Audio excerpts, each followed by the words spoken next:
नमस्कार दोस्तों, stock India YouTube channel आपका हार्दिक स्वागत करता है। फर्स्ट टाइम चैनल को विजिट कर रहे हैं तो सब्सक्राइब ज़रूर कर लें। सब्सक्राइब कर यहाँ से बेल आइकन को हिट करें और साथ में ऑल को ज़रूर सेलेक्ट कर लें ताकि नए वीडियो का नोटिफिकेशन आपको मिलता रहे। और मित्रों, 3 से लेकर के और 7 जुलाई तक चलने वाले इस सप्ताह की महत्वपूर्ण घटनाओं का जिक्र इस वीडियो में अपन करेंगे। ऐसी कौन सी बड़े इवेंट्स हैं जो मार्केट की दिशा को बदल सकते हैं। तो शुरुआत कर लेते हैं इस सप्ताह की महत्वपूर्ण इवेंट्स की। और महत्वपूर्ण इवेंट्स पर चले तो पहले देख लेते हैं कि इस सप्ताह मार्केट है वो कितने दिन रन करने वाला है। तो देखें, तो बात करें हॉलीडेज की, तो इस सप्ताह आपको कोई भी हॉलीडेज देखने को नहीं मिलेगा। मार्केट पूरे 5 में से 5 डे रन करते हुए देखने को मिलेगा। और अब देखते हैं सबसे पहले निफ्टी इंडेक्स का क्या संकेत है। और यदि अपन इंडेक्स को देखते हैं तो इंडेक्स काफ़ी बुलिश है। मार्केट का सेंटिमेंट काफ़ी मजबूत और पॉजिटिवली देखने को मिल रहा है।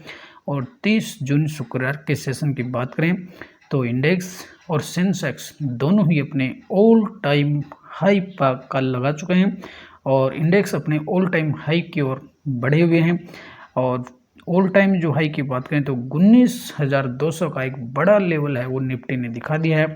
साथ ही में सेंसेक्स ने भी एक बहुत ही बड़ा लेवल 64,700 का जो लेवल है वो निकाला है। तो अगर मार्केट के सेंटिमेंट की बात करें तो निफ्टी का डायरेक्शन यही कहता है कि मार्केट का सेंटिमेंट काफ़ी पॉजिटिव बना हुआ है।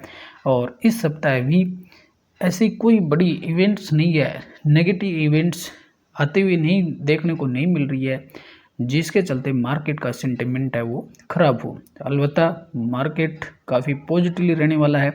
तो शुरुआत कर लेते हैं कुछ बड़ी घटनाओं की, अपकमिंग इवेंट्स की जो मार्केट की डायरेक्शन को बदल सकती हैं। तो मित्रों, आज इस सप्ताह 3 जुलाई को और जैसे ही मार्केट की ओपनिंग होगी सबसे पहले मार्केट और ऑटो सेल्स मई महीने के लिए जुलाई महीने के लिए ऑटो सेल के जो आंकड़े आने वाले हैं और ऑटो सेल के जो आंकड़े आ चुके हैं उन पर मार्केट प्रतिक्रिया देने वाला है।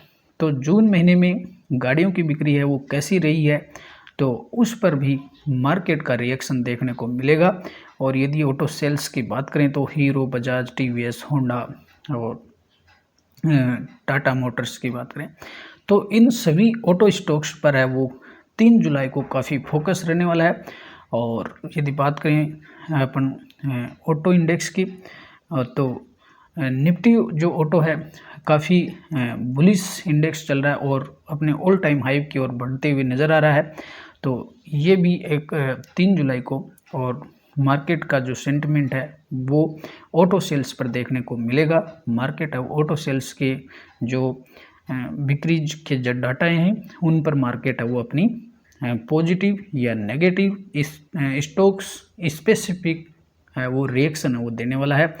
और बात करें तो इसके साथ ही आपको 3 जुलाई से आपको मार्केट में एक बड़ा सोमवार से एक बड़ी हलचल भी देखने को मिलेगी। HDFC और HDFC बैंक के मर्जर की बात करें तो HDFC और HDFC बैंक का जो मर्जर है 1 जुलाई से प्रभावी हो गया है और इस पर कई चीज़ों का प्रभाव है वो बाज़ार में देखने को मिलेगा। और जो मर्जर के बाद HDFC बैंक जो बड़ी एक नई जो यूनिट बनी है वो दुनिया का चौथा बड़ा बैंक होगा। और इसके मार्केट कैप के लिहाज से भी बात करें तो इसके मार्केट कैप के लिहाज से अब ये रिलायंस के समकक्ष आते हुए खड़ा हो गया है। और निफ्टी में इसके वेटेज की बात करें तो इसका वेटेज भी है वो पहले से कहीं ज़्यादा होगा। तो अब HDFC जो बैंक है निफ्टी को काफ़ी हद तक प्रभावित कर सकता है। तो इस पर जो HDFC बैंक का जो नई यूनिट जो नई लिस्टेड कंपनी होगी और तो इसका जो प्रभाव है वो भी इंडेक्स पर आते हुए देखने को मिलेगा। तो इसमें जो आउटफ्लो या इनफ्लो जो होगा उसका सीधा प्रभाव अब इंडेक्स पर पड़ेगा क्योंकि इसका जो वेटेज है वो रिलायंस से कहीं ज़्यादा अब होने वाला है।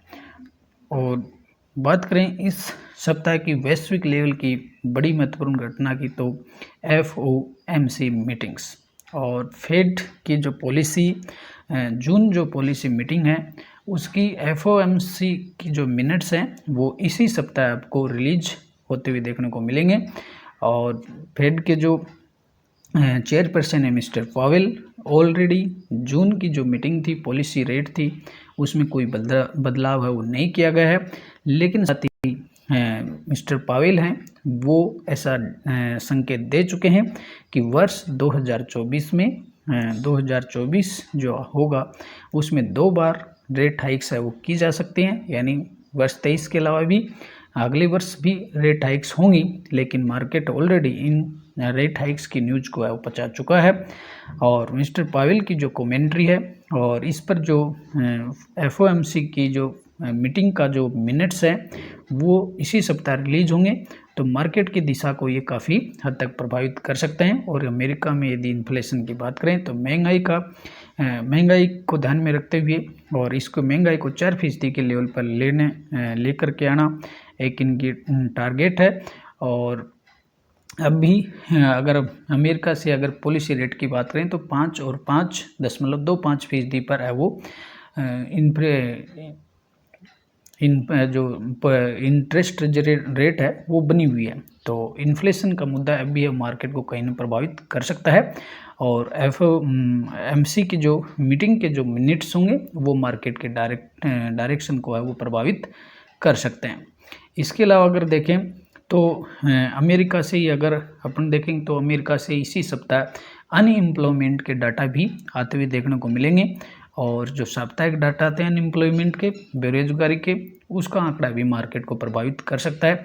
यदि अमेरिका से अगर बेरोजगारी डाटा की अगर अपन बात करें तो मई के महीने में मई 23 में बेरोजगारी का जो आंकड़ा था वो बढ़कर के 3.7% हो गया था। और अक्टूबर 2022 के बाद ये सबसे हाईएस्ट लेवल था।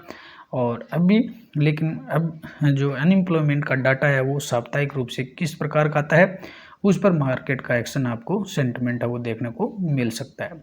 और अब घरेलू स्तर पर बात करें तो डोमेस्टिक मैक्रो इकोनॉमिक डाटा की बात करें तो हमारे देश में भी PMI मैन्युफैक्चरिंग का जो डाटा है, S&P ग्लोबल मैन्युफैक्चरिंग के जून माह के जो आंकड़े हैं वो 3 जुलाई को जारी होने वाले हैं। तो ये भी मार्केट के सेंटिमेंट को काफ़ी पॉजिटिव और नेगेटिव बना सकते हैं। साथ ही ग्लोबल सर्विसेज PMI के डाटा और कंपोजिट PMI जून के जो आंकड़े हैं वो 15 जुलाई को जारी होने वाले हैं।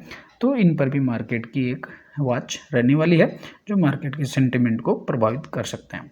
और अब बात करें क्रूड ऑयल की तो ऑलरेडी क्रूड ऑयल की जो कीमतें हैं काफ़ी हद तक नीचे हैं। और जो क्रूड ऑयल है उसका जो सपोर्ट है, सेंटिमेंट है वो मार्केट को काफ़ी मिल रहा है। और इंडियन इकोनॉमी और बाज़ार के लिए एक ये पॉजिटिव सेंटिमेंट है कि क्रूड ऑयल की कीमतें हैं वो बराबर नीचे ही बनी हुई है। और अब भी $80 के नीचे ये क्रूड ऑयल की कीमतें हैं वो बनी हुई हैं।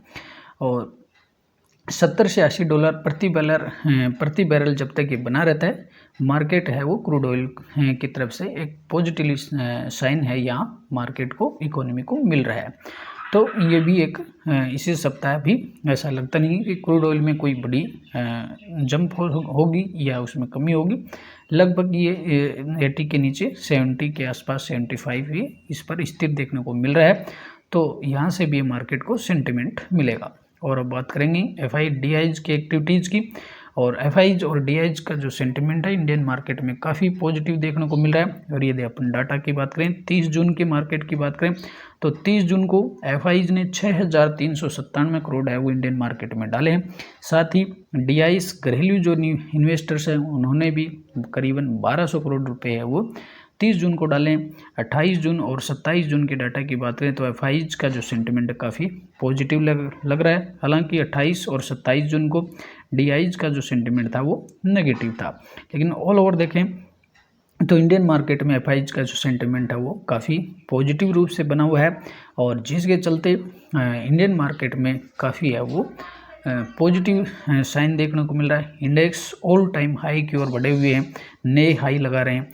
और यदि अपन एफआईज के मंथली डाटा को भी देखेंगे तो मात्र जून महीने की अगर बात करते हैं तो जून महीने में ही ओनली एफआईज ने 27,250 करोड़ रुपए मात्र जून महीने में डाले हैं और इधर डीआईज ने भी 4,458 करोड़ रुपए है वो जून महीने में इसमें इंडियन मार्केट में इन्होंने लगाए।